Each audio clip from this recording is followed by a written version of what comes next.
So guys, remember the confetti and stuff?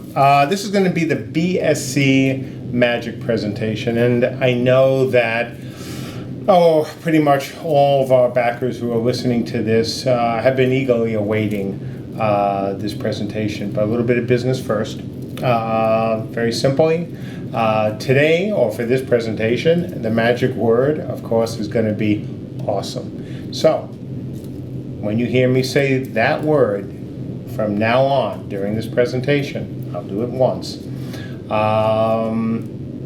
the contest will begin. So let's talk about magic. For those who sat through the presentation during the Kickstarter as well, I think it was in one of my FPs as well, and the comment section and the forums, I've said one thing about the magic system so far, and that is I want to put the magic back in a magic system. Now, what does that mean? Does it mean that I want the system to be awe-inspiring?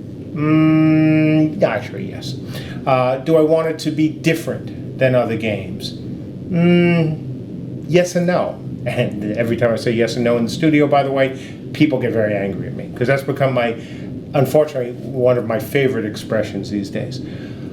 The magic system for this game is going to be very different. It's not going to be different from every other game out there because, frankly, the idea for this magic system came from another game I wrote almost 30 years ago. And the magic system we have here will be similar but not identical to another game that has a system like it. But it's still very different. So, having said that, for those of you who played in one of my old MUDs, the MUD called Dragon's Gate, might remember how that magic system worked. It was very unique for the time. It was the only one, actually, that I had seen that had done it, who had used that kind of magic system to date. When you think about using magic as a mage, should it be as simple as, I push a button and a spell happens? Should it be that all spells are pre-recorded or pre-created by our team? You know, that's not that interesting. Certainly there have been some great games out there that have had that system or systems like it. But it isn't everything it could be. And whether it was Dragon's Gate, or whether it was, or is, a wonderful game called Magica, which a lot of the team here like as well, what we wanted to do was create a magic system that puts not only the magic back into magic systems, but puts it in your hands as the player. So again, think of spellcrafting. Think of building every spell that you want to create, and then you get to use it in the game. That's where the runes come in. Back in the D-Gate days, the only thing I could do using a text-based parser was say things like cast fireball or cast large fireball. And there was tons of other combinations, but that was the core system. And that's what we're thinking of using here. As a magic user, you will be given certain runes. You will then be able to use those runes to create a spell. But it's much more complicated than that. That's how it starts. As a magic user, you will have those runes inscribed in your body. At least that's what we're hoping. No guarantees, but the plan is to try to show that within the game. You then combine these runes to a spell. For example, just like the one I just gave, you use fire and ball. But it is a lot more complicated than that. You will have a whole host of combinations of runes that you can use to create very different spells. You will have reagents. You will have infusions.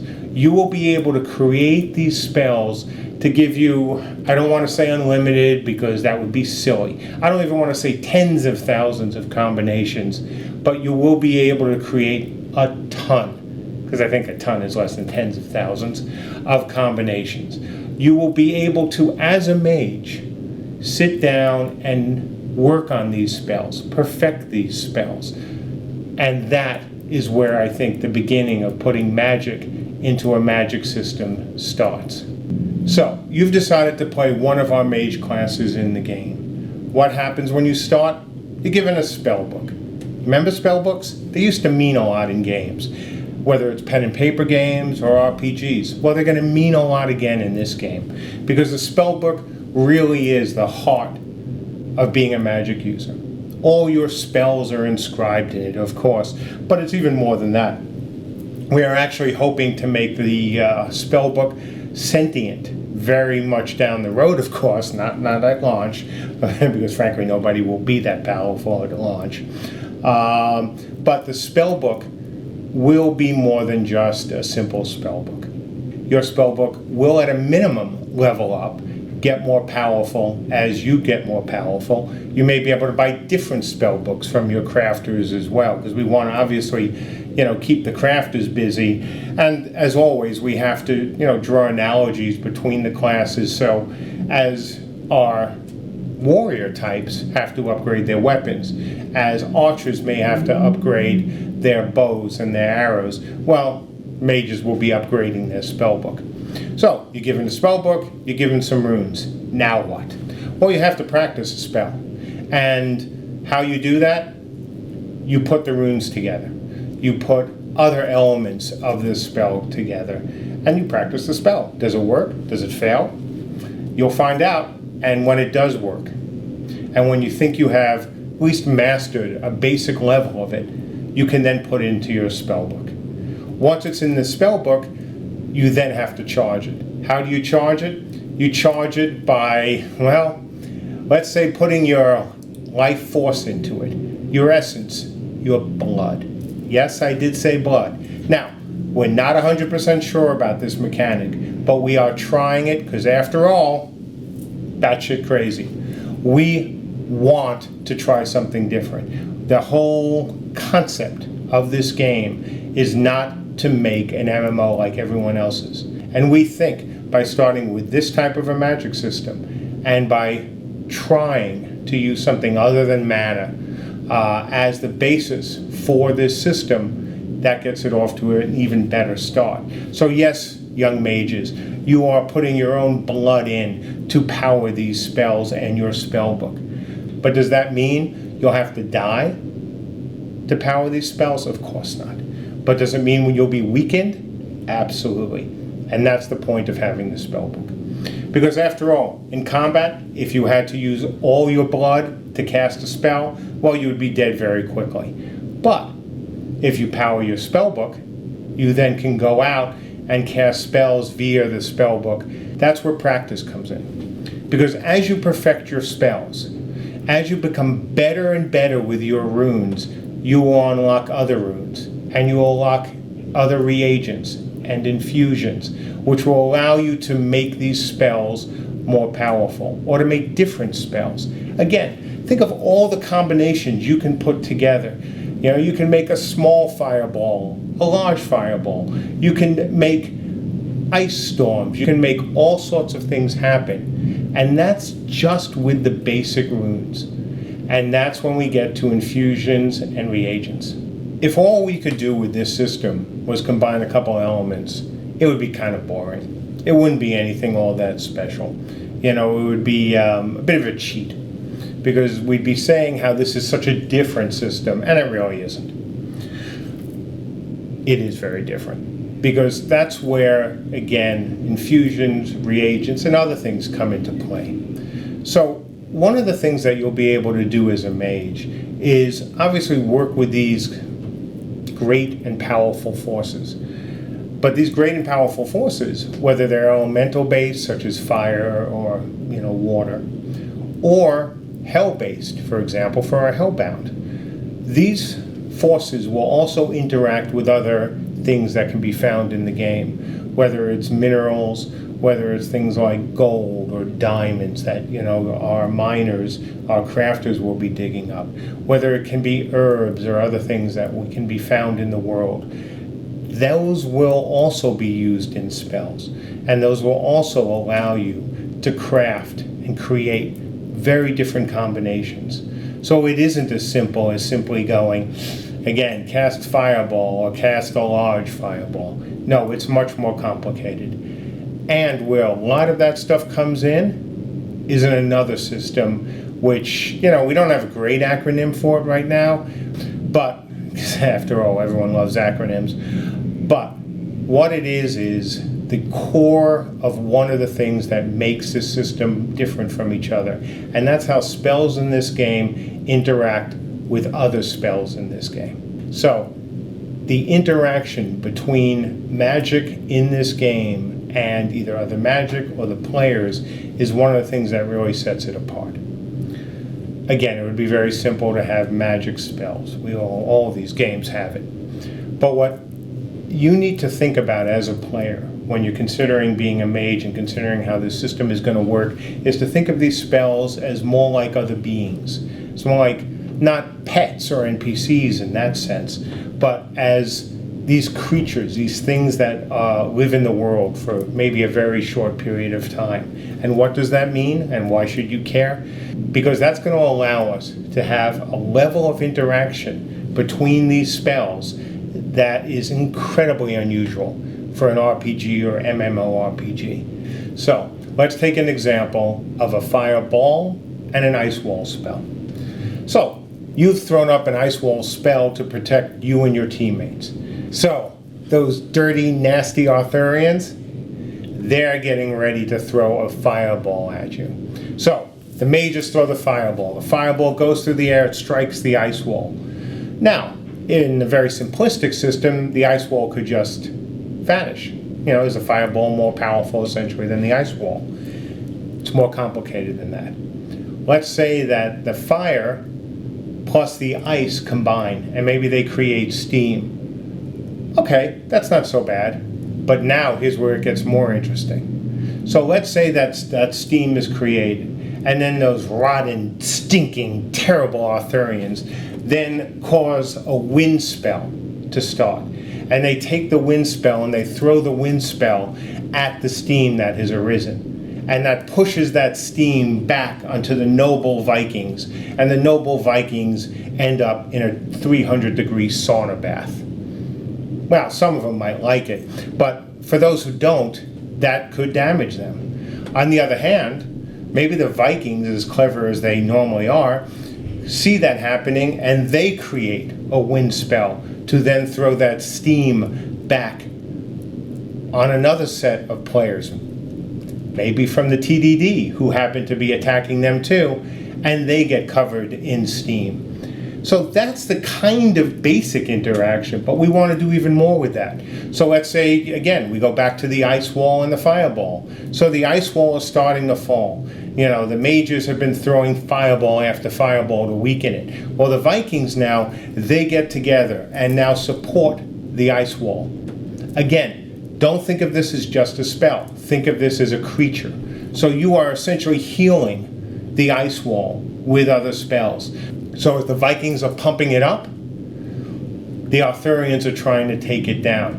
That's the kind of interaction we want in this game. And that's where infusions and reagents and other things come into the mix. Because that also affects how powerful the spell is, how it will react with other spells. It is a very complicated system. And I think it is one that's going to challenge not only you folks, it's going to challenge us as designers as well to do it right. But that's going to be part of the fun. Because if we can have that level of interaction, if you can see yourself as a player in the middle of a siege of a castle, and you guys are defending the castle, and you throw up an ice shield over the castle walls, and you're trying to continually reinforce it while you see other spells rain down on it, that is cool. That is different, and that will be a lot of fun. So that's the kind of interaction we want. So I've talked about runes, I've talked about interaction, I've talked about the spell book. Let's kick it up a notch. Now let's talk about the environment. Magic isn't as simple, as I've said, as magic. It is much more complicated. These creatures that essentially spells you create are more complicated. The world is more complicated. You know about the veil storms already. But there's more going on. One of the things that I've always thought, I'd like to do in this kind of a system is allow the world to be more involved with the spells. So whether it is the phases of the moons, whether it is where the sun is seasonally, what has happened in the area recently in terms of veils, all of that will affect the spell. So there may be days or hours where certain elements aren't as powerful. Yes, I know that may be a little frustrating at times, but I'm not talking about us rendering the spells ineffective, but they may be a little less effective. Then there'll be days where, of course, other spells become more effective, or hours that become more effective. And keep in mind, folks, as I've said right from the beginning, we're not going to be on a normal 24-hour clock. We obviously can't do that. We want day-night. We want a true night, as you guys and gals know. So you will be running through multiple day and night cycles in this game. So even if during a certain siege, maybe certain spells are a little less effective, it won't last for weeks. That would be unfair. But will it last for a little bit potentially? Absolutely. And it'll also mean that at certain times, certain mages may be more effective, and even, yes, less effective. And that's, I think, a good thing. We aren't trying, again, to make a game like everyone else's. We are trying to take some risks here.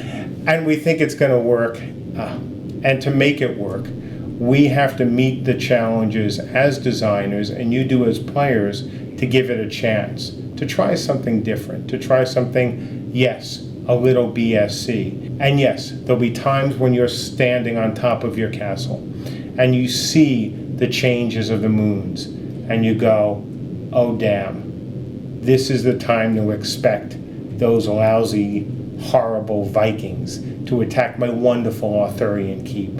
And well, they probably should do that. And there is nothing wrong with that.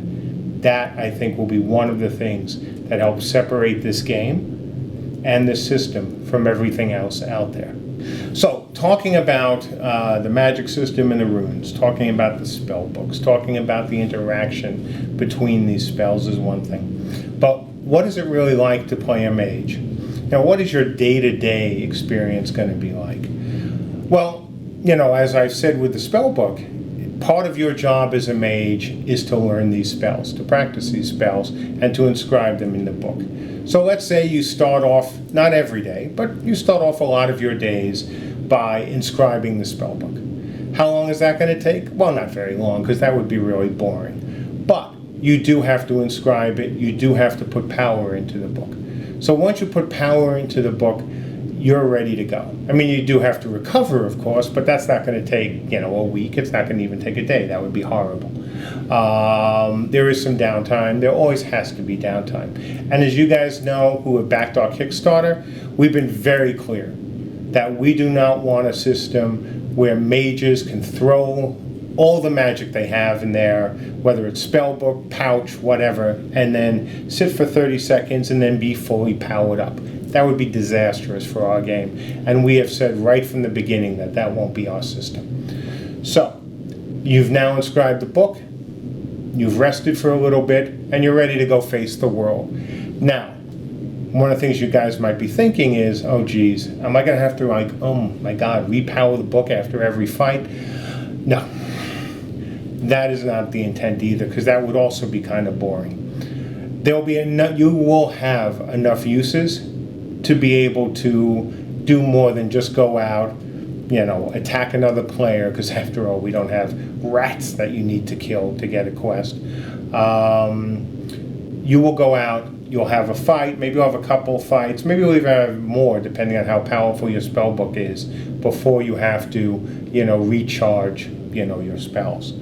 Now, you're going to go out into combat. While you're in combat, you will have the book, and you will be powerful.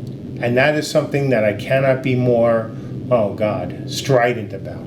Because I've said this before, I've said this during the Kickstarter, I've said it on our forums. I want mages to be powerful, I want archers to be powerful, I want all the classes to be powerful, but I want them to be different. So we are not going to have bunny hopping mages running around throwing off magic, a kid with a slingshot.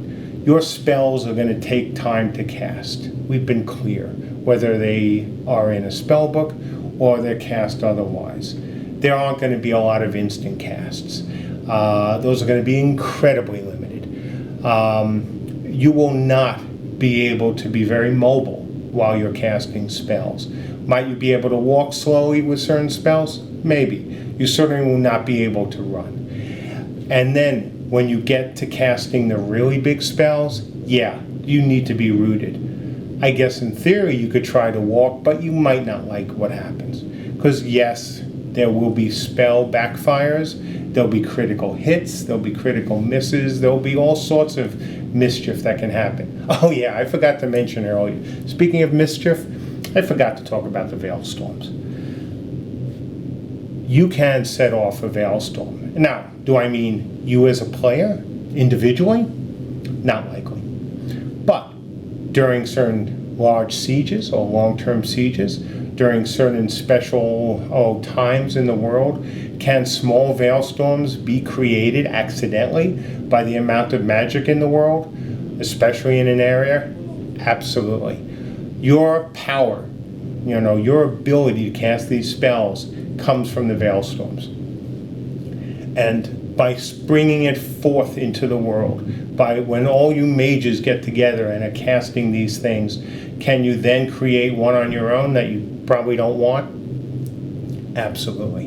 Is it going to also happen every time? No, that would be awful. But will it happen every so often? Yeah, it's going to. And that's part of the consequence of using power in this way. There are, of course, downsides. And speaking of downsides, there's that whole blood thing. Even when you have magic inscribed into your spellbook, you will be going out and using your own health to cast these spells. Now, again, will you cast a spell and die or come close to death from one small spell? No, that would be bad as well. All of this is about balancing, guys. We know that it's important that you have fun playing this game. And it's not a lot of fun to cast a couple of spells, whether it's spells that you crafted yourself or scroll spells or other types of spells, if you're going to die immediately. But you will pay a price because you will be powerful. Our mages will be extremely powerful. That is something I promised them during the Kickstarter, and that is what's going to happen. Will they be uber? Will they be, the only class to play? Absolutely not, because we've got something in mind as well for the archers and for our more tanky type people that, will balance out some of the mage's power. But you will be powerful. But one of the downsides is you'll also be more vulnerable. You won't be to use a term that's been used before, you won't be a glass cannon, because that isn't necessarily that much fun either. But you will not be running around and casting these powerful spells without having a consequence. There is risk and reward, and there's also power and consequences of that power. And that is where the blood comes in, and that's where other things that may happen to you when you cast. As to everything else we want to do with the magic system, there's a lot more. We have different types of magic we want to talk about. We have a lot that we want to talk about, but that's for another day. This system, this BSC magic system with its runes, with its shapes, with its very different level of interaction with how we treat spells, that's what we wanted to talk about. And that, for now, I think is enough. So I hope you enjoyed the presentation of the BSC magic system. Now, whether you consider this incredibly BSC, a little BSC, remember, we are sending out surveys after each one of these presentations for you to rate this on a BSC scale, right? See all the bats? You can tell us whether you think it's a little bit BSC, very BSC, whether you like it, whether you don't like it. We think that this is going to be an awesome system. Ah, nice. Come on, guys, contest time. We think it is a different system. We know it is a different system. We know that it is a challenging system, again, for both the designers and the players, but we think it's going to be fun. I like playing mages. I've made that very clear. I liked writing and designing the magic system from Dragon's Gate. I wanted to use this system in another game, but that never happened. I truly believe, both as a designer and a player, that giving you the freedom to create these spells, the level of interaction between these spells, and all the other things that we are going to put into the player's hands with these spells is going to make this a lot of fun. Different? Absolutely. Risky? Absolutely. But, again, I think it's going to be fun. I think it's going to make the entire game a lot more interesting than it would be if we simply had a system that went spell, it casts, that's it. I hope you all agree. I know you won't, because frankly, we can't always agree on everything. But I hope that the vast majority of you will think that this magic system is worth not only trying in the game, but embracing it. Let us know. Surveys will be sent out shortly. And as always, thank you for your support and for being so patient while you awaited this description of our magic system.